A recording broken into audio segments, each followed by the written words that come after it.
Okay, so we've got our test statistic rounded to 2 decimal places as 0.65. We're going to be rounding our critical values to 3 decimal places, but our test statistics to 2 decimal places, so 0.65. And as you can see, very exciting, I've used my lovely little normal distribution stamp here to get started with my picture. So in step 4, there's a few things that I'm doing. Okay, I'm drawing my tail and I'm finding my critical value. So that's where I am right now. I knew that this was a right-tailed test with an area of alpha being 0.01 in the right tail. So now I need to find this critical value, and I can do that with inverse norm. So second variables, inverse norm, 0.01 is my area. If you don't have the fancy calculator like I do with all these options, it's always going to assume that this area is to the left. So it gives me this critical value that's a negative number, negative 2.326. But I can clearly see from my picture that I need the positive critical value, okay? So I need the positive version of that, so I have a critical value of 2.326. Okay. In all the examples moving forward, I'm not going to write out all this negative 3 to 3, but those are your different z-scores with your standard normal distribution, right? 99.7% of your data is in between negative 3 and 3. So that just kind of helps you visualize how this is the same z-score graph that we have been working with for a while now. So here's my tail and my critical value. So I have my rejection region. It's this tiny little purple tail here, okay? So anything to the right of 2.326 is in this rejection region. What I'm going to do now, though, is I need to draw my test statistic in my graph. So my test statistic is 0.65. Well, there's 1, there's 0, so it's like somewhere right here. Okay? 0.65. I always draw my test statistic in red. It's just a little habit I have.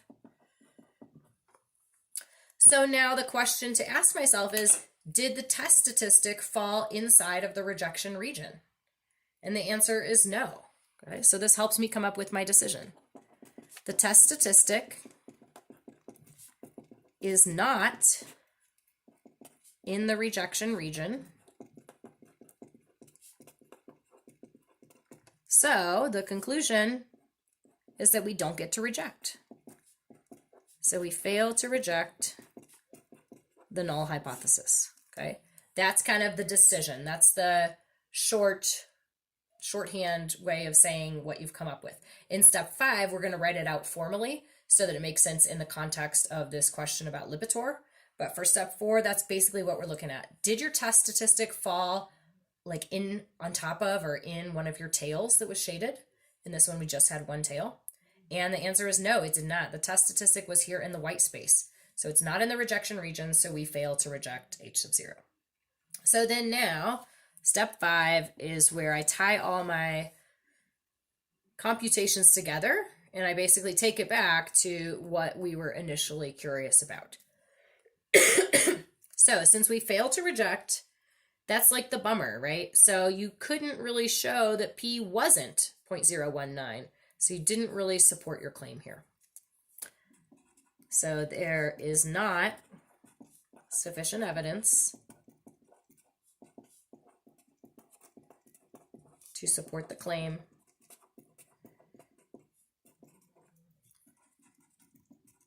that, okay, so is not, there was not enough evidence. So what's the claim? So the claim, yes, you can go back to this and you could say P greater than 0.019, but if you're doing actual research, you're probably going to write this out in language, okay? So what was this P greater than 0.019? You can go back to the wording of the question. Is there evidence to conclude that more than 1.9% of Lipitor users experience flu-like symptoms? No. There is not sufficient evidence to support the claim that more than 1.9% of Lipitor users experience flu-like symptoms as a side effect. Okay, so we've answered their question, okay? Why would they have even thought that there was? Well, because in their sample, look, they got 2.2%. So their sample had 2.2% of users having flu-like symptoms. So they thought, well, maybe it's bigger than 1.9. But what this hypothesis test is showing us is that even though the sample data was higher than this 1.9%, it's not really enough to make us conclude that the true overall population proportion is higher than 1.9%. There's maybe some coincidence going on or just kind of normal variation that explains why the sample has a higher proportion. It doesn't necessarily indicate that the whole population has a higher proportion than 1.9%. So those are our 5 steps. The more of these you do, the better it will get, I promise. I know they are big and long and intimidating. So we're going to keep practicing a few more here in the notes.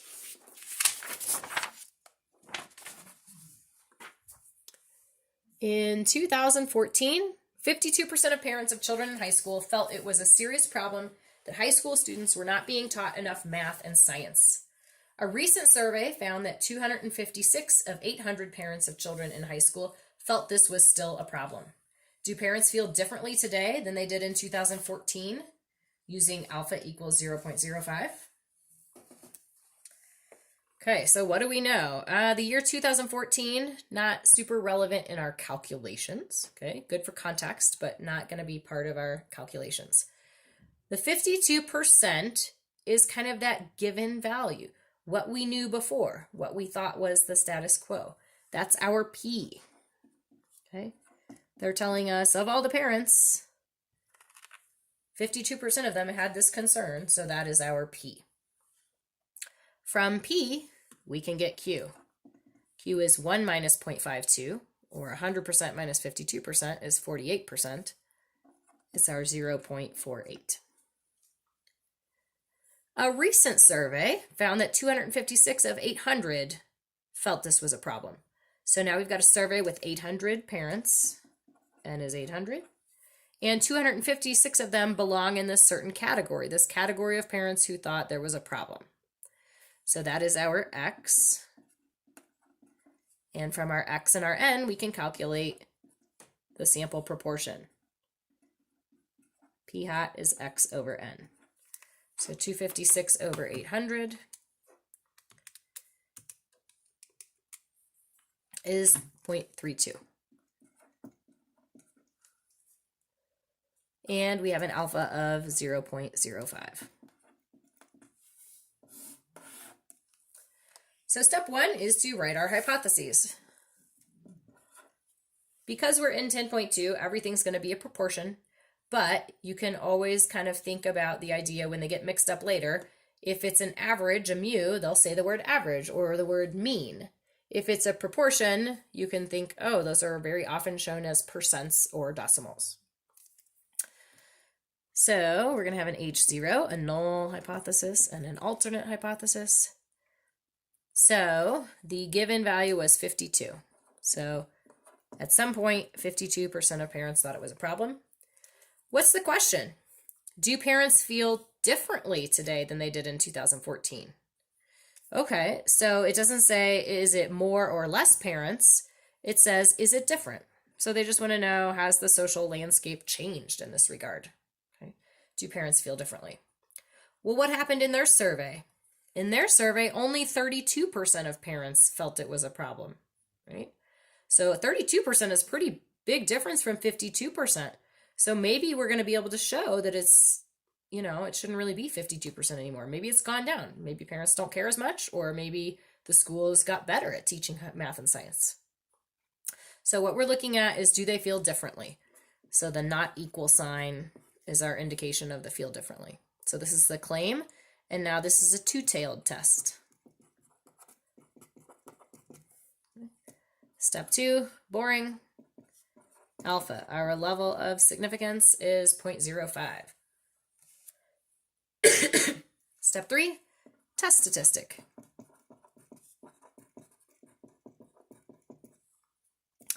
Z equals P hat minus P over big square root PQ over N.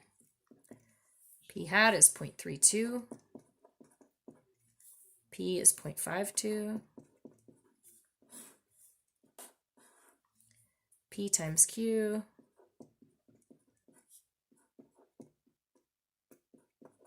divided by n of 800. And do this all at one time in your calculator. Make sure you put the top in parentheses. And we are going to round the test statistic every time to 2 decimal places.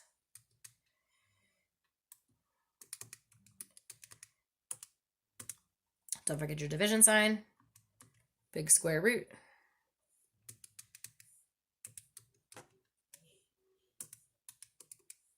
And we get a test statistic, wow, negative 11.32. Okay, that's kind of a crazy one. In step 4,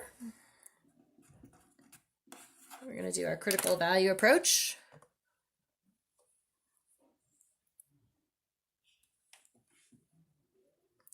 This time I have 2 tails, right? If alpha is 0.05, then my tail is going to be half of that in each tail, okay? So these tails are going to be a little bigger than the last picture because now I've got an alpha of 0.05 instead of 0.01. So 0.05 divided by 2, each of these areas is 0.025. So remember, areas on top and z's on the bottom. So I can use inverse norm or table 7 to find these critical values. If I do inverse norm, I want the area in one tail. So it's not the 0.05, it's the 0.025. And that gives me a critical value of negative 1.9599. I round these critical values to 3 decimal places. So negative 1.960. There's 0 in the middle. And then this one's going to be positive 1.960. Okay, we've got that symmetry to use to help us out. So there's my picture with my different areas, my tails, and my critical values. Now the next thing to do is to put my test statistic on there. Well, this one is wild. Negative 11.32. Goodness. There's negative 1, 2, 3, 4, 5, 6, 7, 8, 9, 10, 11. It's like all the way back here somewhere. It's crazy. It's pretty unusual to see a test statistic that far out, but could happen. So it's kind of hard to think about this then, but is this in the rejection region or not? It is, because this tail technically kind of just keeps going on forever. It's just so low. It never crosses the x-axis, never gets all the way down to 0, but it just trickles out and there's hardly any data there. So this is in the left tail. So the test statistic falls in the rejection region. So that's actually good news for us. So we reject H sub 0. So it's in the rejection region, so we get to reject. So part 5 is just to write our sentence as a summary conclusion. So since we were able to reject, that's good. That means we had enough evidence to reject the H sub 0 and to support the H sub 1. So there is sufficient evidence to support the claim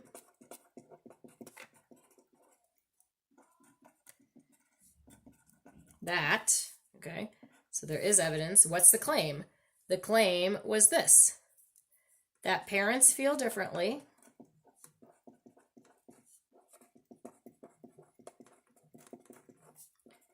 about math and science education